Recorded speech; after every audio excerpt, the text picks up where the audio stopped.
Hello guys, I'm back again. This time we're gonna be talking about the Monte Carlo simulation for the price of a stock, or maybe if you want to, invest in a company that you want to build from scratch, or you want to buy something on a company that's already running.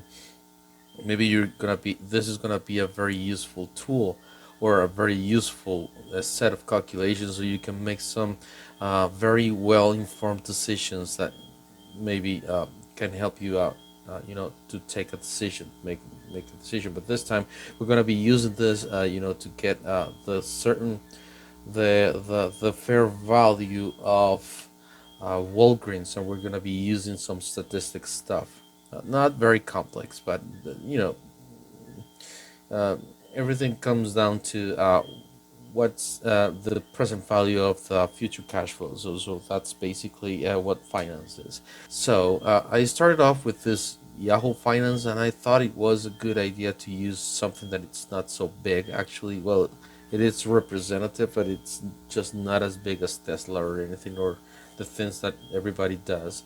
So I took a look at Walgreens, which is a drugstore, a retailer in the US, and I copied the financial statements, the income statement, the balance sheet, and the cash flow, so we can pull some information out of this that can help us out to build a Monte Carlo simulation of the price of a stock, and maybe to get some clear explanation of how this company works. That's kind of like an additional plus to this method. And don't forget that I'm gonna be leaving this file in coffee, and if you want to buy it, I'm gonna leave it for $5 or something, but you can pay whatever you want. You'll be supporting this channel and what I'm doing here, and I thank you very much for that. And if you don't want that, well, you can just buy me a coffee, and I'll be very thankful for that. Don't forget to subscribe, to give me a thumbs up, and maybe share this video with someone that you think it's gonna find it useful. All right then, so let's just go ahead and start. So like I said, just go ahead and go to financials, and then you copy and paste the balance sheet, the income statement, and the cash flow, and you put it in different tabs here. And I'm gonna be doing some calculations in order to find the mean and the standard deviation of a few things that we're going to be looking here. So for the revenue, that's pretty straightforward. I'm just going to be selecting the revenue, and I'll be finding the mean and the standard deviation just a moment later. So as the cost of revenue, as a percentage of sales, that's going to be this divided by this, and I'm going to be clicking twice F4, so I just locked the rows. Let me drop this 2 steps down, and let's see. Okay, so the operating expenses. The operating expenses are gonna be like here, and the interest expenses are gonna be interest expenses, non-operating. Yeah, that one. Okay. Now the debt repayment. That would be, and I don't remember what I put this over here. I should, it kind of like looks better if I put it on the balance sheet, but let's just go ahead and leave it like this. So the debt repayment, we're gonna be using the cash flow that you're gonna be copying and pasting from Yahoo Finance, and then we're gonna be adding the issuance of debt, and we're gonna be adding the taking of more debt, or the repayment and the issuing of a debt, divided by everything's gonna be in terms of sales. So then you'll be wondering why I do that, because in the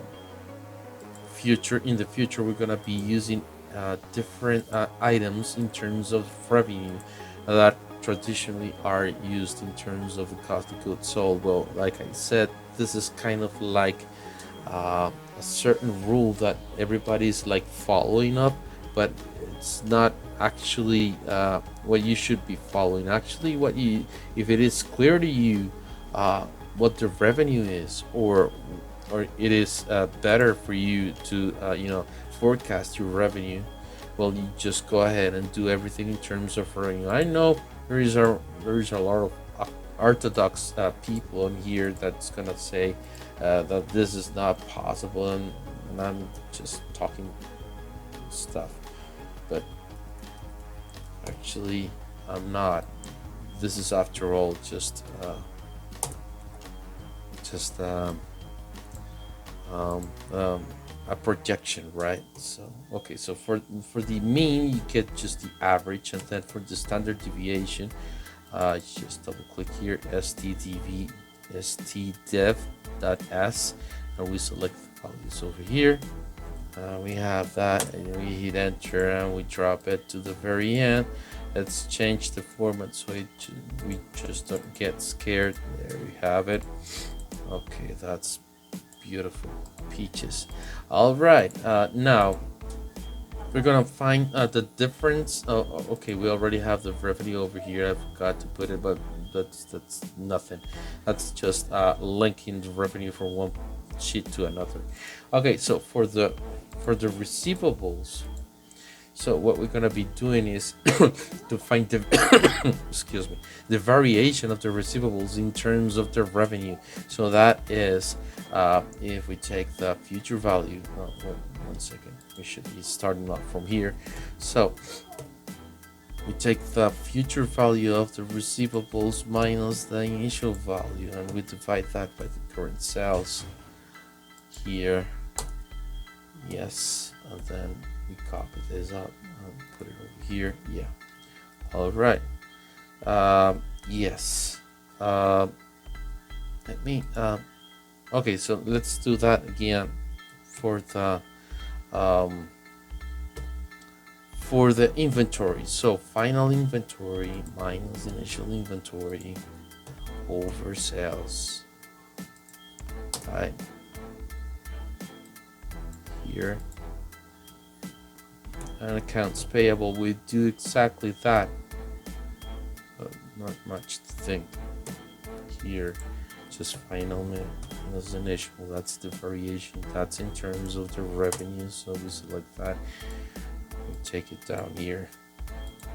All right, investment on property, plant, and equipment, we just do that, but this time we're going to be using the net PPE. Net divided by the sales. Drag it back here, and look, this is something that what I want to call your attention on. We see that in year 2019 we got a big investment from one year to another, that it's more than doubled the property, plant, and equipment. And look all the noise that this is making. So for that, we're just gonna be using two periods instead of this one. So we just I'm just mentioning it because I just wanted to make sure that you're not gonna be using this 15%. But it was probably 1/10, and this is not normally. This is not normal in this business. Okay, so the depreciation expense, it was more explicit over here at the there you have it. Yeah, for that year divided by the sales. Yeah. All right, 2 years are gonna be just enough. Maybe another one. Yeah. Okay. All right. So average. We select all that. Let's do it. And okay. And ST deviation sample. We select that. Enter. Let's drag it. And let's fix this one right here. It's not gonna let me. Okay, so let's change that to D, and this is D2 instead of E. Okay, we got it fixed. Okay, I think we're all set. I believe so. Yeah. Okay, let's go to the Monte Carlo. So let's select the values from everything that we did. Okay, So we got the revenue, the cost of goods sold. Yeah, that's gonna be the next one. The depreciation expense. It wasn't here. It was over here. I have to take care. I have to be very careful that I plug the right values. Okay, the operating expenses, those are, of course, here. It's gonna be a 20. Okay, the interest expense that I think I have, yeah, over here, along with the standard deviation. This one I'm gonna be selecting 21. I'm gonna be typing 21% and 0.5. That worked pretty good to me in the past for the US industries. All right, from the receivables. Okay, so we go here with the mean for the receivables. Standard deviation. The inventory. Yeah, I want to be very careful with this so I don't make any mistakes, because everything is very, we can get mistaken very easily. We've got a lot of data over here. Okay, so debt repayment, I believe I have it over here. Yes, debt repayment, standard deviation, the investment in property, plant and equipment, which I think it's was over here. Yes, it was over here, so that was a negative value here. All right, so well, one thing that I was kind of like worry about here is that, you know, if you add all the costs, they add up to 101% for this company. So this is basically that this company is kind of like making their profit out of the standard deviation, probably. So we're gonna be dealing with a company with a 4% return net profit margin of 4% or something. That's pretty much dealing with uncertainty, and that's something that I don't really like in a company. Well, let's keep going, but never mind. Let's just go ahead and keep going. Okay, so for the excuse me, for the beta, I already saw that this was 0.71. You can check that out here at the summary if internet works. Okay, so that's 0.1, and the risk-free rate, if you're not increasing any more interest rates in the T-bills, I think this is gonna be like a sustainable in time value. I mean, at least for like 4 or 5 years from the years to come. 5.5, and I think the return of the market of the Standard & Poor's 900 was 9.29%, as I checked last week, I think. So the cost of equity, it's gonna be the risk-free rate plus the beta times the return of the market minus the risk-free rate. We hit and enter, and that's it, 8.19. Okay, let's start. Okay, so here's the magic.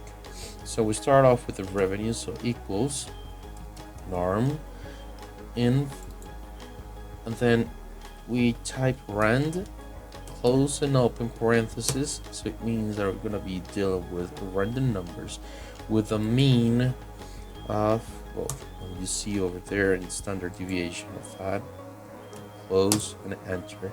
And the cost of goods sold, that's going to be a negative norm, going to be just almost the same. So rand, open and close, and the mean, that's going to be the value that we just found, and let's lock it with F4 because we're going to be using it for the values to come.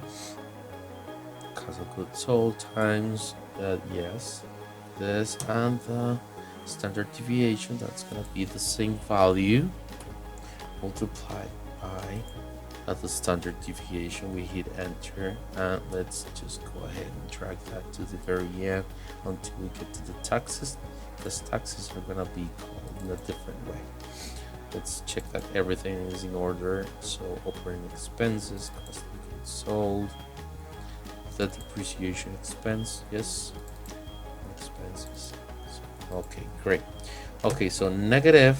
Now we open a parenthesis and we sum all the above. That's gonna account for our earnings before interest and taxes, and then we hit norm.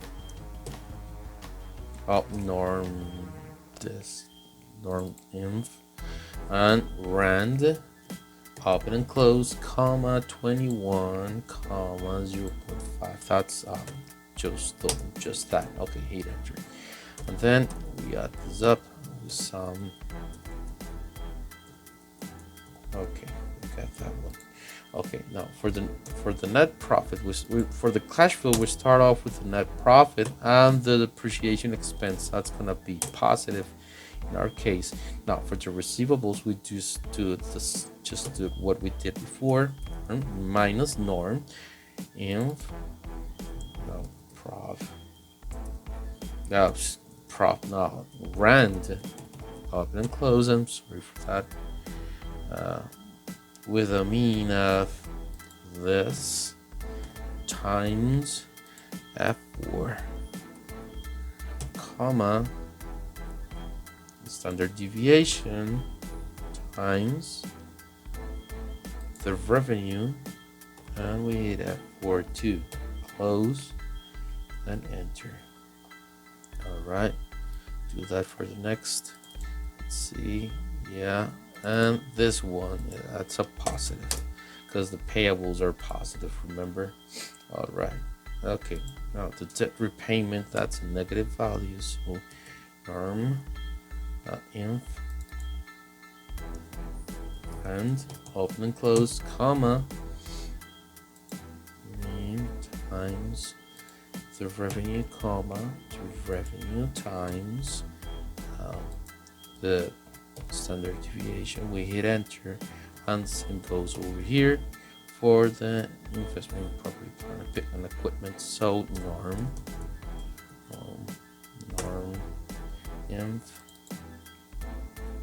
rand and close, comma, this times this, comma, this cells times the standard deviation. We close and enter, and then we add all the above. Let's see what we come up with.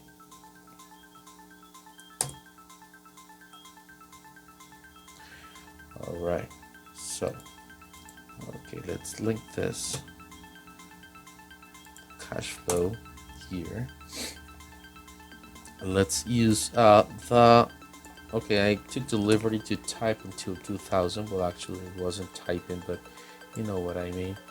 And then I go to table, what if analysis, data table, and we select that the column, and we click anywhere, and we got this values.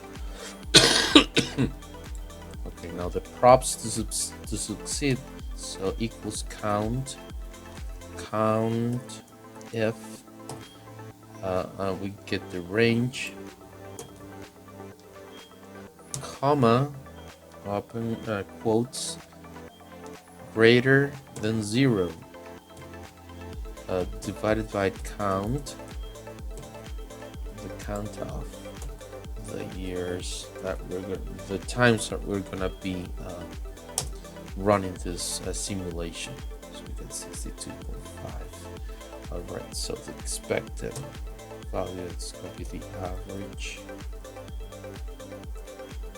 average of what we just found. Yeah, enter, and the expected value of the firm, that's going to be this divided by the cost of equity. All right, and the number of shares, I think I didn't copy that one.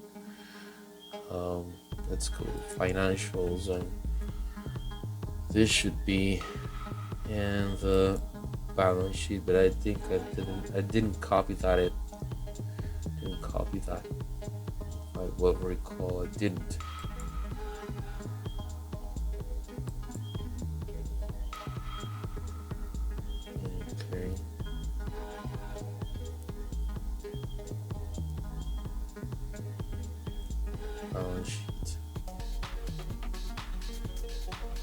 number of shares issued. Okay, ordinary shares numbers. That's okay. That value 864,000. Put this over here. All right. And then let's take the expected value, or the enterprise in this case. We divide this by the number of shares. Excuse me. Okay, so that is $21 something. That's what I think the fair price is. You can run it like a couple times more. Let me change this to 1.3. Maybe it's gonna get us close to there. Yeah, $26, and I think Google is saying that it's 31.93. Well, so we're not so far off. And we have the probabilities to be above water. That's 66%. So if the probabilities of making more than zero in the cash flow, that's 66%, which is pretty good, I think. This is kind of like telling us something very important about this stock. Maybe it is probably overvalued, maybe for a second. Maybe, well, I think it's not. I think it's actually the way it is. I mean, if you can run it a couple more times, or every time you hit enter, you click and hit enter, you get the change. So eventually you're gonna get $31 or something, but it's not gonna go above. Pretty close to what Yahoo has to say.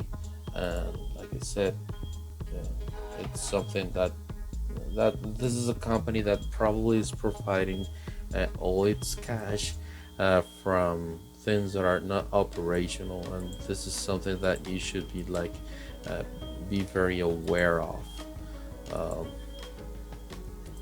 when you see a company. I mean, the expected value, it's 1.5 million, and this is maybe, yeah, if we take into account that this is a free cash flow, this is not a free cash flow, this is actually a provided cash flow. That this is in terms of the cash flow that's going to be provided to this company. It's kind of like close. And yeah, well,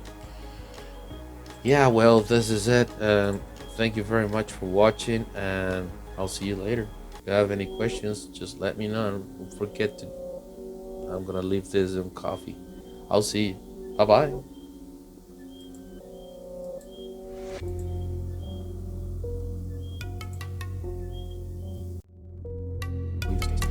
Shares. That is